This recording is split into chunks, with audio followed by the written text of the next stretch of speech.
Shalom, saudara yang kekasih, bersama saya Pendeta Ram Kenny. Dalam video ini saya akan menjelaskan atau menjawab pertanyaan yang ditanyakan kepada saya sehubungan dengan 10 hukum Allah. Pertanyaannya adalah sebagai berikut. Jika 10 hukum Allah memang itu kekal dan akan terus sampai di sorga, kalau begitu apa gunanya hukum jangan bersinah?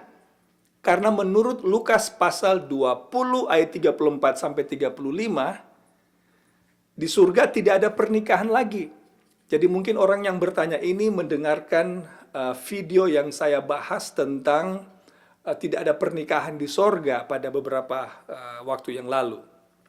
Jadi karena tidak ada pernikahan di sorga, mengapa ada hukum jangan bersinah? Jadi indikasi yang saya tangkap dari pertanyaan orang ini, mungkin orang ini tidak percaya bahwa hukum Allah itu akan tiba di sorga. Jadi dia mencari celah untuk bertanya supaya membuktikan bahwa hukum Allah itu memang sudah tidak berlaku lagi. Tapi kita akan lihat apa jawaban Alkitab atau bagaimana kita menjawab pertanyaan ini sebenarnya. Itu yang pertama. Kemudian pertanyaan yang kedua adalah, Pendeta Kenny, 10 hukum Allah itu tidak mungkin dituruti. Tidak ada orang di dunia ini yang sanggup menuruti 100% 10 hukum Allah. Dan saya mau jawab kepada saudara yang menanyakan ini, memang benar. Tidak ada orang manusia biasa yang berhasil mengikuti 10 hukum Allah. Nah, berarti pendeta ini kan lihat, 10 hukum berarti 10 hukum itu berarti tidak untuk kita lagi. Karena kita sudah berada di zaman kasih karunia, bukan di zaman hukum. Bagaimana kira-kira kita menjelaskan ini? Nah, saudara yang kekasih, mari kita mulai dengan jawaban atau menjawab pertanyaan yang pertama. Apa gunanya hukum jangan bersinah kalau di surga tidak ada lagi pernikahan? Well, untuk menjawab ini, kita lihat dulu 10 hukum Allah secara keseluruhan. Jangan lupa, 10 hukum Allah ini adalah satu kesatuan yang tidak dapat dipisahkan. Mengapa? Karena hukum Allah ini adalah karakter Allah sendiri. Kalau saudara ingin cari tahu karakter Allah, lihat pada hukumnya. Saya sudah bahas ini pada video saya yang sebelum tentang 10 hukum Allah. Saudara bisa lihat di sana dia punya detail. Saya tidak ada waktu menjelaskan di video ini, oke? Jadi hukum Allah ini adalah karakter Allah sendiri. Nah, jangankan hukum jangan bersinah. Kita mulai dari hukum yang pertama. Hukum yang pertama adalah jangan ada padamu ilah lain atau Allah lain di hadapanku. Apakah di sorga nanti akan ada Allah yang lain? Tentu tidak, hanya ada satu Allah. Jadi kalau begitu, perlukah hukum yang pertama? Tentu tidak. Demikian juga hukum yang kedua, jangan membuat bagimu patung yang menyerupai apapun dan menyembahnya. Apakah itu akan terjadi di sorga? Mungkin sudah bilang, ya mungkin. Well, saya akan nanti sebutkan kepada saudara bahwa di sorga itu setelah manusia yang sekarang ini hidup dibawa ke sorga, dosa tidak akan ada lagi. Mengapa? Karena manusia yang sekarang ini, yang hidup dalam dunia berdosa ini, telah belajar tentang pahitnya, jahatnya, kejamnya dosa itu. Jadi mereka tidak akan lagi mengulangi kesalahan yang sama. Lagi pula, Yesus setelah akhir masa 1000 tahun di Wahyu pasal 21 dan 22, Yesus akan meremove atau menghancurkan setan, pengikut-pengikutnya, dan juga unsur-unsur dosa beserta potensi dosa juga tidak akan ditemukan lagi. Puji Tuhan. Nah, kalau begitu, mengapa harus ada hukum di sana kalau tidak ada dosa? Saudara yang kekasih, mari kita teruskan dulu. Hukum yang ketiga adalah jangan menyebut nama Tuhan Allah dengan sembarangan. Apakah umat tebusan akan dengan sia-sia menyebut nama Allah di sorga? Tentu tidak. Apakah kalau begitu artinya hukum ketiga tidak diperlukan? Bagaimana menurut saudara? Satu-satunya hukum yang dicatat oleh Alkitab yang akan tetap ada di sorga adalah hari Sabat.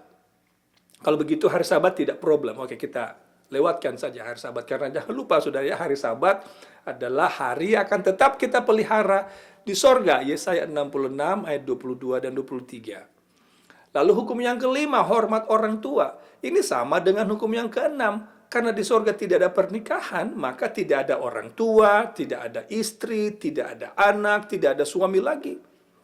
Karena menurut Lukas 20 kita akan hidup sama dengan malaikat. Dan malaikat tidak menikah, Matius pasal 22. Kalau begitu, apa perlu hukum yang kelima dan keenam? Absolutely. Mengapa? Nanti saya akan jawab.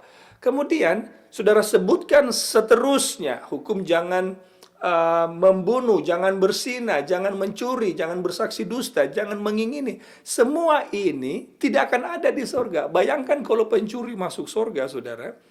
Ini jalan-jalan yang dari emas, kemudian tembok-tembok yang dari mutiara ini akan lubang-lubang karena pencuri. Tapi pencuri tidak akan ada di sana. Kalau begitu, perlukah hukum mencuri? Jadi kita kembali ke pertanyaan, mengapa, apa perlu hukum jangan berzina karena di surga tidak ada pernikahan? Well, fondasi pemerintahan Allah adalah kasih. Mengasihi Allah dan mengasihi sesama manusia. Karakter Allah juga adalah karakter yang terpantul dalam hukum-hukumnya. Saudara yang kekasih, dengarkan ini. Satu-satunya yang akan kita bawa dari dunia ini ke sorga adalah karakter. Kita tidak akan bawa mobil, atau harta kita, atau gelar kita, atau jabatan kita. Tidak, yang akan kita bawa, yang kita akan terus bawa dari dunia ini adalah karakter kita.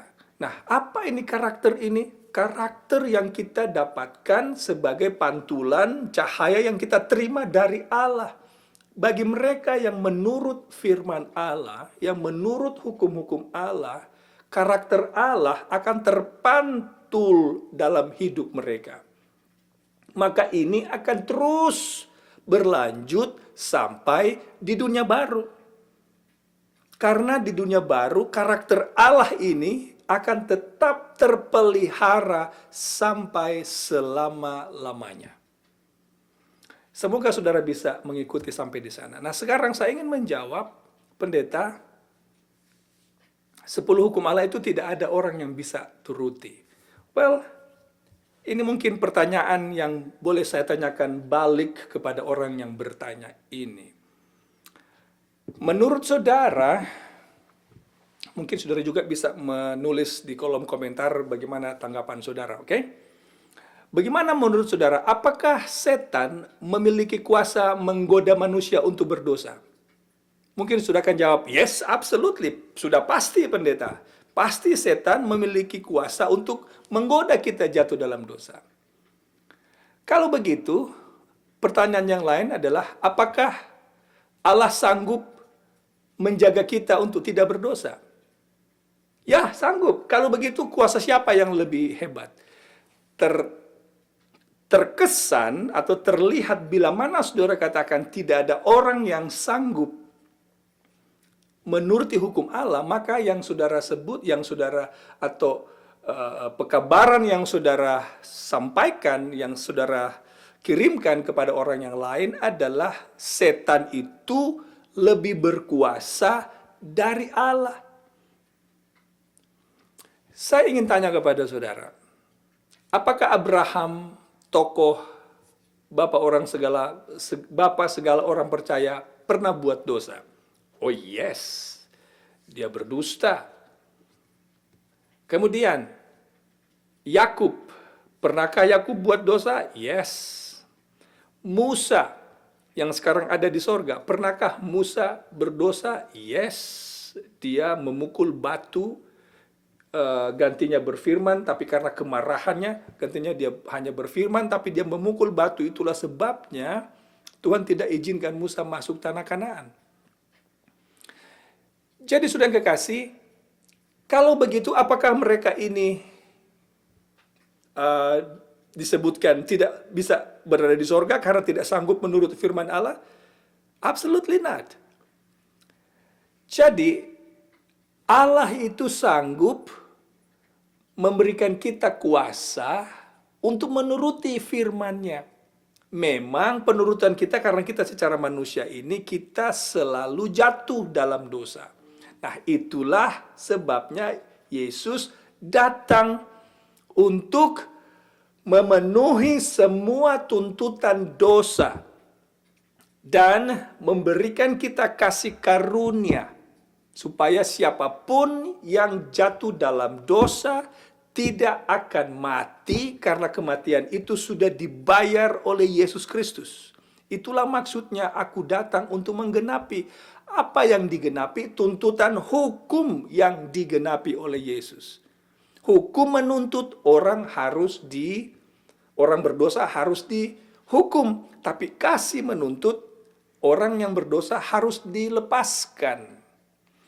Jadi saudara yang kekasih, ketika saudara buat dosa, kita diberikan kasih karunia agar dosa-dosa kita itu dapat diampuni. Semua orang Kristen sampai hari ini tahu, percaya, dan mengajarkan bahwa hari ini masih ada dosa. Dari mana saudara tahu hari ini ada dosa kalau tidak ada hukum? Sudah pasti hukum ada. Apakah kita bisa menurutinya? Bisa, kita bisa turuti. Saya berikan satu ayat kepada saudara. Ayat itu di Ibrani, dalam Ibrani pasalnya yang ke-8 ayat 10, yang berbunyi bahwa aku akan membuat, ini saya buat paraphrasing ya gitu ya. Aku akan menaruh hukumku dalam pikiran mereka dan menulisnya dalam hati mereka. Kalau Allah menulis hukumnya itu di pikiran dan hati kita, maka kita akan secara otomatis menurutinya. Tidak perlu lagi diingat-ingatkan, jangan mencuri, jangan membunuh. Karena itu sudah ada, penurutan kita akan secara otomatis. Tentu sekali lagi, kita bisa jatuh dalam dosa. Tapi kabar baiknya saudara adalah setiap kali saudara jatuh dalam dosa, kasih karunia Yesus menutupi dosa saudara. Saudara mengaku dosa, 1 Yohanes 1 ayat 9, bila mana saudara mengaku dosa, maka Yesus akan mengampuninya. Dan kasih karunia diberikan kepada kita, kita diampuni. Tapi bukan berarti kita tidak harus hukum Allah itu tidak ada. Kita harus menuruti hukum Allah. Nah, semoga saudara yang menanyakan pertanyaan ini bisa mendapatkan penjelasan dari video ini, dan semoga video ini juga bermanfaat bagi saudara-saudara yang lain. Tuhan memberkati. Amin.